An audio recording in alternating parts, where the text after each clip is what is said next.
sabia nem o que estava acontecendo. E você com sua meiguice, com seu carinho, sua humildade, com certeza vou levar isso a minha vida toda. Obrigada. Bem, o tema que eu vou apresentar, né, do meu tema de monografia, é o estudo do impacto ambiental e a participação pública como instrumento para a busca da saúde e qualidade de vida. Não me considerem uma ambientalista de carteirinha. Gosto muito do tema, trabalho nessa área há algum tempo, fui secretária de Meio Ambiente e acho muito importante que o envolvimento da sociedade, o envolvimento da participação pública nessas ações. Porque se a gente deixar somente a cargo da União, dos estados, do município, muitos deles vão querer transferir aquilo que o empreendedor tem de contrapartida para o meio ambiente, eles vão transferir isso para uma obrigação em relação ao meio ambiente. E, na verdade, não é assim. Eles agem, eles têm obrigações, né? Nós temos que ter políticas públicas voltadas para as questões ambientais. E é nítido, a gente percebe isso muito, que para o empreendedor vir para uma cidade, um exemplo que a gente teve, que a gente até conversou bastante, eu e a minha orientadora, foi da MMX no Cerro. As compensações ambientais não tem nada, entre aspas, de ambientais. São compensações sociais, que a prefeitura teria que ter sua contrapartida mesmo com a população. Mas por que houve isso, que houve esse encaixe? Porque a participação pública não se mostrou interessada, não participou, muitas vezes também omissão do próprio órgão, né, que não deu publicidade ao estudo de impacto ambiental, ao RIMA, não fez força para que aquela população que estava distante, lá no Cerro, até vir aqui em Diamantina, muitas vezes eles não têm condição de vir, né, para participar, porque eu vou mostrar no slide para vocês. Diamantina hoje é sede de uma RC, chama o RC Jequitinhonha. Então, Diamantina cuida dos municípios do Alto, Baixo e Médio Jequitinhonha. Então, tudo que tem a ver com o licenciamento ambiental é aqui em Diamantina. E muitas vezes essa falta de deslocamento, de dinheiro para vir, a população não participa, né? E deixa só a cargo dos entes da federação, que muitas vezes a gente vê aí, julgam e concedem a licença ao seu bel prazer. O tema, o estudo de impacto ambiental e a participação pública como instrumento para a busca da sadia qualidade de vida. A gente vai começar pela evolução da questão ambiental.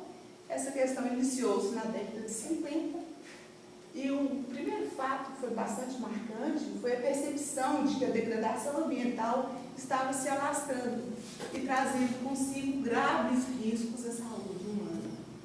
Eu estava comentando com o Renato, foi uma quebra de paradigma, porque até então o capitalismo dominava tudo. As pessoas, as indústrias, eles viam que o meio ambiente somente como um modo de lucro, de obtenção de lucro. E não pensavam que aqueles recursos ali, eles são finitos. Ninguém nunca se preocupou com isso. Então, por isso, foi um momento muito marcante, iniciou-se um processo de quebra de paradigma. E em 1952 tivemos um fato marcante, que foi um fenômeno na Inglaterra, denominado smoke. Culminou na morte de mais de 8.000 pessoas. E esse fenômeno ocorreu devido ao uso pela indústria e pelas pessoas mesmo nas residências do carvão, de maneira sem nenhum tipo de preocupação com o meio ambiente. Eles usavam na lareira, nas caldeiras, para esquentar, porque nessa época estava fazendo muito frio em Londres, e todo mundo passou a usar disseminadamente, sem nenhum tipo de preocupação ambiental, e esses gases que foram soltos na atmosfera produziu esse fenômeno, e foi uma coisa que me chamou bastante atenção. No dia 4 de dezembro de 1952, a cidade de Londres não teve o sol não apareceu em Londres. Então, depois disso, vários estudos, né? Teve a primeira constatação científica, foi o primeiro relacionando poluição e as perdas das vidas humanas em grande escala. Desenvolveram várias doenças, pneumonia, gripe, tudo relacionado à poluição. Na década de 60, ela foi marcada pelo início das preocupações em relação às emissões de poluentes. A Inglaterra, com medo de acontecer novamente o que aconteceu em 1952, já ficou meio que com o pé na frente, né? Então vamos nos precaver, vamos ver o que a gente pode fazer para que o smoke não volte a acontecer novamente. E os fatos marcantes foram a despoluição do rio Tâmisa, porque todos os dejetos eram jogados diretamente das casas, das indústrias, eram jogados diretamente no rio, e esse rio, ele é bastante curioso, porque ele passou a ser conhecido como um grande fedor. Então iniciou-se o tratamento desse rio e o sistema de tratamento de esgoto também das casas. Valorizou-se os recursos naturais, e nós tivemos também um relatório que foi feito pelo Clube de Roma. O Clube de Roma é uma ONG muito conceituada, ela agrega pessoas de vários segmentos e que detêm realmente conhecimento e que se envolvam nessas questões. Nesse relatório, ele foi denominado Limites para o Crescimento, Meadows. Ele fez algumas projeções matemáticas e alertaram que sobre o aumento populacional, a população estava crescendo demasiadamente, a poluição, né, e o esgotamento dos recursos. Aí perceberam então que os recursos ambientais não eram infinitos como até então era pensado. Também na década de 60 tivemos uma grande participação da Raquel, que é uma bióloga americana, pesquisadora e escritora. Ela lançou um livro, Primavera Silenciosa. Esse livro é muito interessante, acho que tem até o filme, né? Ela recebeu uma carta de uma amiga que morava na fazenda. E essa amiga falou para ela, contando na carta, que naquela primavera não tinha mais os pássaros na fazenda.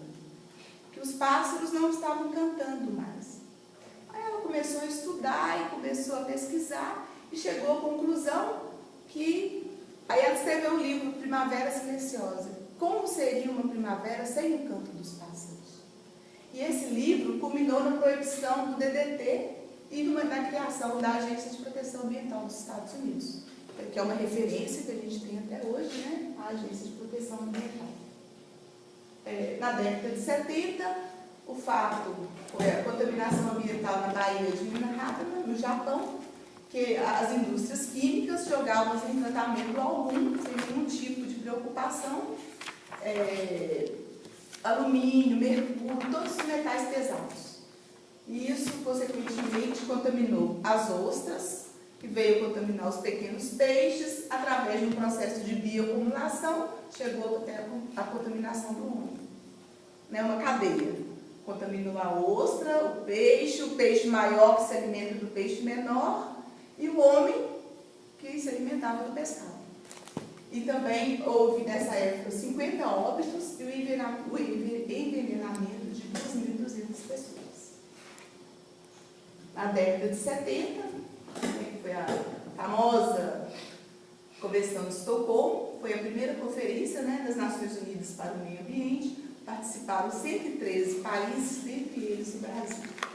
Em consequência dessa declaração, nós tivemos a Declaração sobre o Meio Ambiente, a criação do Programa das Nações Unidas para o Meio Ambiente, o surgimento do conceito de desenvolvimento sustentável, que até então não se pensava em achar um equilíbrio econômico e ambiental. E a partir da década de 60, com o conceito de desenvolvimento sustentável, iniciou-se esse equilíbrio, esse pensamento.